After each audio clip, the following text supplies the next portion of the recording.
Hi, this is Chris of Wilson Wildlife Sculpture, and in this video I'm going to show how I made this little guy. This is an eastern chipmunk that I carved in tupelo wood. I also use basswood sometimes. I see these little small mammals every day in my yard because I live underneath huge oak trees with thousands of acorns. And I'm going to show several compositions and how I make the chipmunk and my animal carving in this video. So in this one, it's all carved from one piece. I made glass eyes. I've textured it with a wood burning tool, and I painted it with acrylics. I also use oils on my birds, but the sheen on the chipmunk I was happy with, so I decided to just leave it with acrylics. Sometimes I go back and use oils over acrylics, but that's another video on painting techniques. So I'm going to show some other chipmunks where I've actually made the feet. Again, this is carved, and I can easily chop that off and add another foot, or actually it doesn't have feet down here. It just has two front hands. Okay, so here's another one that I'm making. I've made a composition for it and everything, but you can see how I've made the hands out of, and then the foot over here, I've made it out of copper, which is just soldered together. Chipmunks have 4 toes in the front, and they have 5 in the back. So I'll go back and use some clay, some self-hardening clay that is very, very hard, and I will make the transition between the hands and feet to the body. Okay, same thing. This is carved from one piece, except I just decided to make the hands and paws separate. It just adds a little touch of realism, and I can bend the toes to my composition the way I like it, and it just works for me. So let me show you a finished composition. Actually, no, it's a composition that, well, yes, I have a finished composition and a work in progress. So let me show you the finished composition first. This one's a little bit different, okay, because it's just peeking out of the piece of wood. It has a carved acorn in its hands. So again, these are carved wood.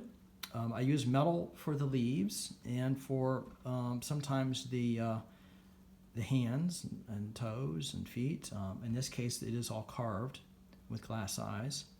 And that is a piece of carved oak, which I've sanded and finished and stained. I show how to do that in more videos.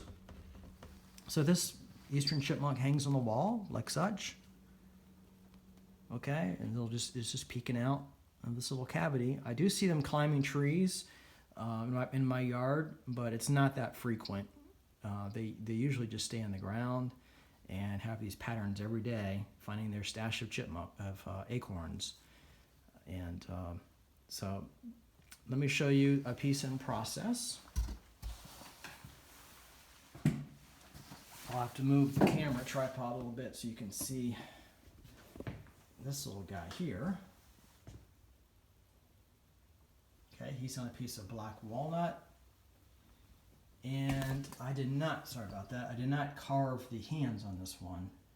I did carve the hands on this one, as well as the acorn. He's all in one piece. I can turn this for you to make it see from different angles. Try to capture the animal's essence. Again, I see them every day, and they look different. Some are small, some are big, some are more friendlier than others. This is a piece of black walnut with some sapwood on the outside, and the heartwood I really shined up, carved, and finished with a nice sheen. The acorn is carved too. I make the moss. Oh, and I got a whole other thing to add to this video. Let me show you that. I've got to move this tripod down a second here. what I do, like the previous chipmunk, I make branches such as this. Okay, this is metal with a clay over it. This gives a sense of an environment. Okay, I'm going to have to take off the blue tape because I did spray paint and prime the leaves. So I have a metal pin there, which will go into the walnut base. And I made some acorns up here. And I didn't want to get these spray painted. So I'm going to take this tape and paper off, which I masked it so it wouldn't get paint on it. Make it easier to, this isn't all finished, this is just prime. So again, this is a piece in progress. So now you can see the whole thing, how it's going to be. A piece of tape on my finger. And I believe this one goes such like, let's see. There's always an orientation. And I have actually, I'm not sure if this goes with this one, because I made 2 branches. And this actually goes with a different chipmunk, the one I previously showed you standing up. But I do have a branch that goes over the chipmunk, and you'll just have to stay tuned and see that in the finished video. It creates more sense of environment. You know, the acorn fell from the tree and landed down here, and that's his environment, and it creates negative space and just a sense of composition and a home for the eastern chipmunk. So if you find value in this video, I appreciate you liking, as well as if you can, comment on how I can improve my videos, and finally subscribing to my channel. I really appreciate your support, and I can give tips. Just ask questions in the comment section if you have questions on any of the process, and I will show you the finished results coming soon. Thanks a lot for following me. Have a great day.